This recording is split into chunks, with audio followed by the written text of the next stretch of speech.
Hi, it's Sarah and welcome to a weekly live. I'm sorry I'm a little bit late. I forgot that I didn't have the Facebook app anymore on my phone, so I had to download that. So what I'm going to do today is answer the questions that I got asked about friendship, because apparently you can open the audio I did last week, or the video I did last week, and someone else has recently asked it. So, what do we do? And often I get asked this, particularly in relation to girls, but sometimes with boys. But what do we do when literally girls are being mean to each other? And what's the best thing to do? So, firstly, I think this is one of the most difficult things actually that we deal with as a parent. It's so hard. And actually, it's one of the times where we have to, I think, step back and have our child deal with it, even if our heart's breaking. And I think that's the hardest thing to do. So just to get clear here, if there is like some horrific bullying going on, then yes, you would need to get involved. And you obviously would need to tell somebody. But I think here what people were asking me about is when people are, girls are just mean to each other. And it will happen. It will continue to happen. In fact, only a few months ago, I had a phone call from my 20-year-old who was really distraught about something one of her friends had done. Hi, Stella. Great to have you here. Lovely picture of you that I can see on Facebook there. So what do we do? Well, I'm going to try and keep this really simple, because I think that there's an overarching kind of thought actually that we have to sort of get into first. I'm trained in something called choice theory, and one of the things choice theory talks about is that actually the only thing that we can control is ourselves. We can't control what another person is doing or saying. And so I think that that's the most important thing that we remember first, that we can't control what the other person is doing or saying to our child. Hi, Claire. We're talking about friendships. So we can't control what the other child is doing or saying. All we can work with is our child and what we need to say and do to our child. So what often happens when a child has been mean to your child comes home, and you often, what happens is the parent exaggerates that by going on and on about how mean the child has been, and oh my god, this is awful, and maybe I should get involved, maybe I should ring the the child's parents, blah blah blah blah blah. Now, if that's what you want to do, fine. However, I think it is problematic in a few ways, because I think it gives your child a message that they can't deal with themselves, and actually this isn't your problem. It's your child's, even though it's impacting you. And I think the sooner your child can learn to deal with this, the more likely they are later on in life, when it happens again, when they reach the teen and tween years, and believe me, year 9, it gets horrific. It's generally the worst year for girls and this kind of thing, that they can handle it. So you want to show them early on that they can handle this, that it sucks, it's awful, but they can handle it. So when it happens later on, they're much more able to handle it. And I'll give you some examples actually from my own children, which are really interesting. So firstly, I think if stuff like this is happening at school or with their friends, that what I think we shouldn't do is comment on how bad it is, which I know sounds ridiculous, but I think what we should do is try and put ourselves in our child's shoes and respond from there. So something like, you must feel like you've been really taken advantage of there, or whatever, however you think your child is feeling from knowing your child. So I think that's the first thing, is that you don't sort of get involved in the drama of the behaviour, and try and understand how your child feels and show them you understand how they feel. Because sometimes a child might mention something, they don't feel that bad about it at all, and the parent goes off onto one, and then they do feel really bad. So first of all, show understanding, really understanding, not getting involved in the drama. Show you understand. And then secondly, I think there's a few really powerful questions that we can ask. What is it you want here? Now, if your child then says, well, I want my friend to do this and I want my friend to do that, say, now, what is it? How do you want to be here? How do you, because we can't control what the friend is doing. So what is it that you want? How do you want to be? What can you do? What do you want to do? That's another question you can ask. Again, really, really showing her that she can cope with this. And I had a third one then, and I was trying to remember what it was. Oh, and this is a really important one, actually. Hi, Sharon. Is that you say we're talking about friendships, that you ask them how do they feel, but not only that you ask them do they really want to say to this person. Now, they're probably never going to say it, but having them, unleash on you is a really, really helpful thing, I think. So first of all, you're going to really try and understand the situation, not get involved in the drama. You're going to ask your child,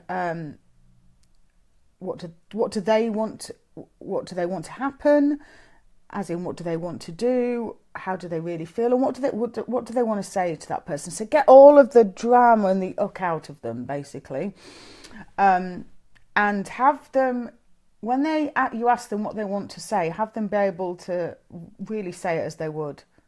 I remember when I asked my child that, and she did swear at me, but it was all fine because that's what she really wanted to say, and I had to acknowledge that because I'd asked the question. So then when you've got out, what is it that they want, what is it they really want to say, what is it that they want to happen, always focusing on their actions, not the friends, because we can't control the friends.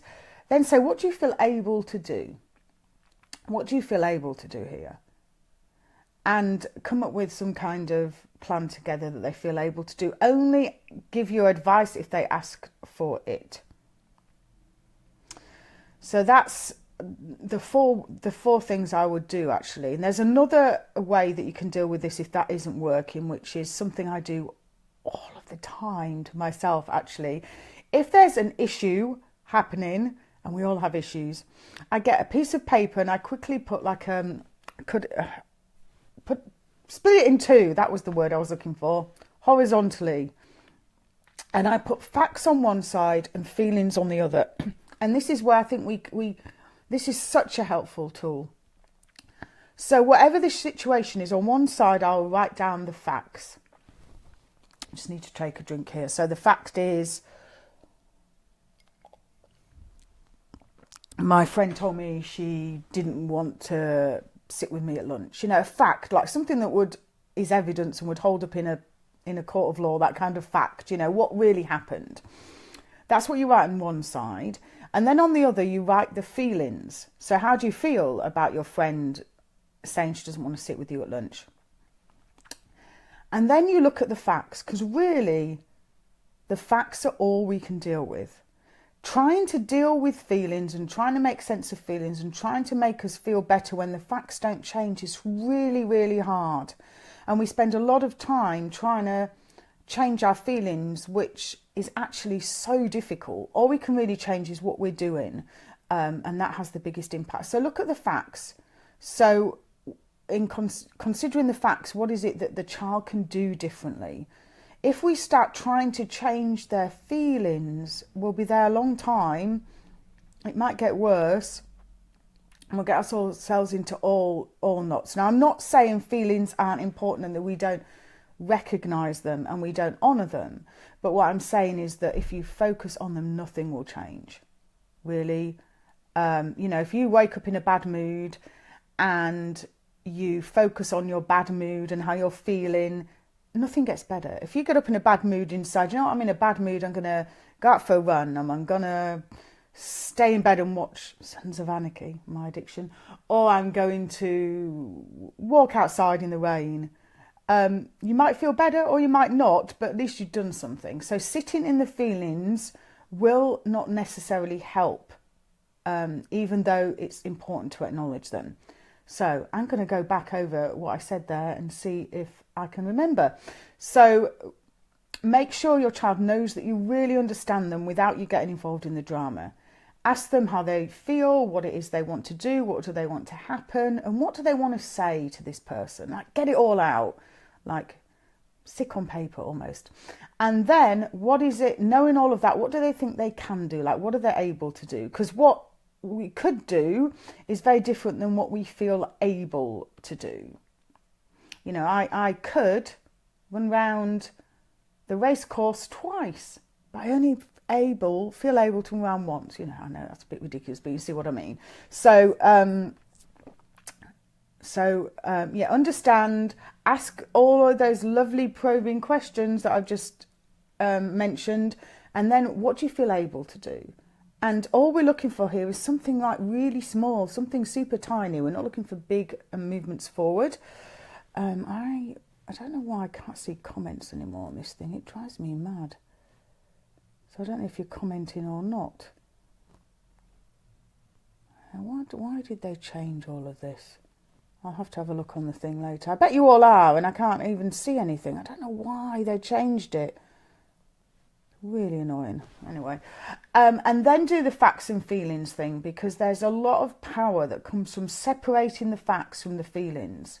Because it might be that actually all the friend said was something tiny, factually, but it's the how she feels about it that's causing the drama. So it might be that the friend just said, oh, you've got yellow on today, you know, yellow's not your best colour. But she's taken that as meaning something different. So separating the fact and the feelings is one of the most important things that you can do. And then look at the facts and see which ones of those facts that you can change. Much, much easier than trying to change the feelings. And when you change the facts, guess what? Or work on the facts, then the feelings change. I could go on and on about this more, but it would just get really confusing. I probably need to talk to you at some point about choice theory and how it works and how we change behaviour.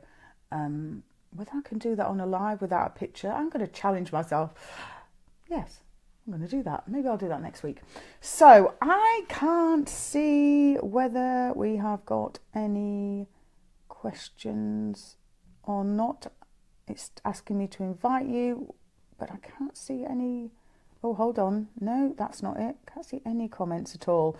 So I'm going to go now and see if you have commented and reply on actual Facebook. Facebook, what are you up to? Why did you change lives? They were working so well before. Now all I can see is who joins me and not what people are saying, which not helpful. Not helpful. Anyway, I will be live next week. I'm thinking it will be Thursday again. I'm trying to remember. It probably will be Thursday, but I don't know. So any questions for me, please do ask. And I'm going to try and remember to talk about the choice theory thing I've just mentioned to you, but whether I remember or not is another matter. So if I don't, someone might need to just like tag me and remind me to talk to you about that. Well, I hope you're having a good day. I hope you're not getting too involved in election drama. And I look forward to speaking to you next week. Take care. Bye.